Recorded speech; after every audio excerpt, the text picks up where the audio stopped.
On July 26, 1953, Fidel Castro and his comrades attempted to seize the Moncada barracks, kicking off the Cuban Revolution. 70 of his comrades ended up being killed, although Fidel Castro and some other leadership were caught. A few months later, he was put on trial, and on October 16th of 1953, he gave one of the 20th century's most famous speeches, "History Will Absolve Me." The speech in its entirety was almost 2 hours long. What follows is merely a short excerpt of the ending. You will not be able to deny that the regime forced upon the nation is unworthy of Cuba's history. In his book, The Spirit of Laws, which is the foundation of the modern division of governmental power, Montesquieu makes a distinction between three types of government according to their basic nature. The republican form, wherein the whole people or a portion thereof has sovereign power. The monarchical form, where only one man governs, but in accordance with fixed and well-defined laws, and the despotic form, where one man, without regard for laws nor rules, acts as he pleases, regarding only his will or whim. And then he adds, a man whose five senses constantly tell him that he is everything and that the rest of humanity is nothing is bound to be lazy, ignorant, and sensuous. A virtue is necessary to democracy, and honor to a monarchy. Fear is the essence of a despotic regime, where virtue is not needed and honor would be dangerous. The right of rebellion against tyranny, honorable judges, has been recognized from the most ancient times to the present day by men of all creeds, ideas, and doctrines. It was so in the theocratic monarchies of remote antiquity. In China, it was almost a constitutional principle that when a king governed rudely and despotically, he should be deposed and replaced by a virtuous prince. The philosophers of ancient India upheld the principle of active resistance to arbitrary authority. They justified revolution and very often put their theories into practice. One of their spiritual leaders used to say that an opinion held by the majority is stronger than the king himself. A rope woven of many strands is strong enough to hold a lion. The city-states of Greece and Republican Rome not only admitted but defended the meting out of violent death to tyrants. In the Middle Ages, John Salisbury, in his book of the Statesman, says that when a prince does not govern according to law and degenerates into a tyrant, violent overthrow is legitimate and justifiable. He recommends for tyrants the dagger rather than the poison. St. Thomas Aquinas, in the Summa Theologica, rejects the doctrine of tyrannicide and yet upholds the thesis that tyrants should be overthrown by the people. Martin Luther proclaimed that when a government degenerates into tyranny that violates the law, its subjects are released from the obligations to obey. His disciple, Philip Melanchthon, upholds the right of resistance when governments become despotic. Calvin, the outside thinker of Reformation with regard to political ideas, postulates that people are entitled to take up arms to oppose any usurpation. No less a man than Juan Mariana, a Spanish Jesuit during the reign of Philip II, asserts in his book, De Rege et Regis Institutionio, that when a governor usurps power, or even if he were elected, when he governs in a tyrannical manner, it is illicit for a private citizen to exercise tyrannicide, either directly or through subterfuge, and the least possible disturbance. The French writer Francois Hotman maintained that between the government and its subjects there is a bond or contract, and that the people may rise in rebellion against the tyranny of government when the latter violates the pact. About the same time, a booklet, which came to be widely read, appeared under the Vindicate contra Tyrannos, and it was signed with the pseudonym Stephanus Junius Brutus. It openly declared that resistance to governments is legitimate when rulers oppress the people, and that it is the duty of honorable judges to lead the struggle. The Scottish reformers, John Knox and John Poinet, upheld the same points of view. And in the most important book of that government, George Buchanan stated that if a government achieve power without taking into account the consent of people, or if a government rules their destiny in an unjust or arbitrary fashion, then that government becomes a tyranny and can be divested of power, or in a final recourse, its leaders can be put to death. John Althus, a German jurist of the 17th century, stated in the treatise on politics that sovereignty as the supreme authority of the state is born from the voluntary concourse of all its members, that governmental authority stems from the people, and that it is unjust, illegal, or tyrannical function exempts them from the duty of obedience and justifies resistance or rebellion. Thus far, honorable judges, I've mentioned examples from antiquity, from the Middle Ages, and from the beginning of our times. I selected these examples from writers of all creeds. What is more, you can see that the right of rebellion is at the very root of Cuba's existence as a nation. By virtue of it, you are able today to appear in the robes of Cuban judges. Would it be that those garments really serve the cause of justice? It is well known that in England during the 17th century, two kings, Charles I and James II, were dethroned for despotism. These actions coincided with the birth of liberal political philosophy and provided the ideological base for a new social class, which was then struggling to break the bonds of feudalism. Against divine right autocracies, this new philosophy upheld the principle of the social contract and of the consent of the governed, and constituted the foundation of the English Revolution of 1688, the American Revolution of 1775, and the French Revolution of 1789. These great revolutionary events ushered in the liberation of the Spanish colonies in the New World, the final link in that chain being broken by Cuba. The new philosophy nurtured our own political ideas and helped us evolve our constitutions, from the Constitution of Guillermo up to the Constitution of 1940. The latter was influenced by the socialist currents of our time. The principle of the social function of property and of man's inalienable right to a decent living were built into it, although large and vested interests have prevented fully enforcing those rights. The right of insurrection against tyranny underwent its final consecration and became a fundamental tenet of political liberty. As far back as 1649, John Milton wrote that political power lies with the people, who could enthrone and dethrone kings and have the duty of overthrowing tyrants. John Locke, in his essay on government, maintained that when the natural rights of man are violated, the people have the right and duty to alter or abolish the government. The only remedy against unauthorized force is opposition to it by force.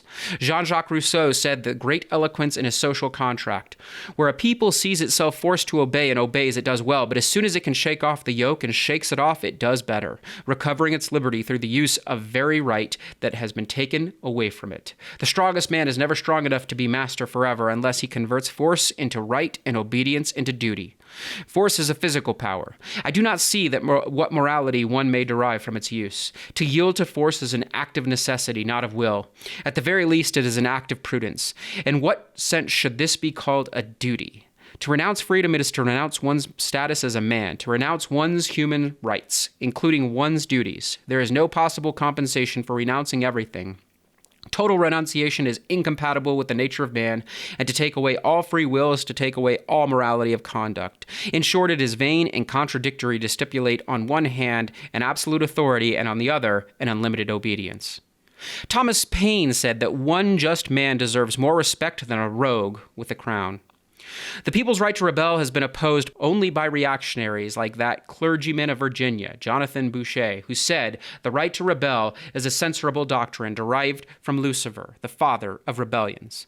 The Declaration of Independence of the Congress of Philadelphia on July 4th, 1776 consecrated this right in a beautiful paragraph which reads, "We hold these truths to be self-evident, that all men are created equal, that they are endowed by the Creator with certain unalienable rights, that among these are life, liberty, and the pursuit of happiness, that to secure these rights governments are instituted among men, deriving their just powers from the consent of the governed.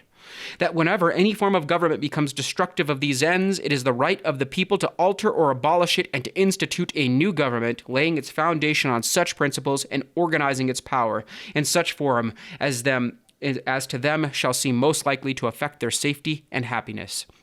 The famous Declaration of the Rights of Man willed this principle to the coming generations. When the government violates the right of the people, insurrection is for them the most sacred of rights and the most imperative of duties. When a person seizes sovereignty, he should be condemned to death by free men. I believe I have sufficiently justified my point of view. I have called forth more reasons than the honorable prosecutor called forth to ask that I be condemned to 26 years in prison.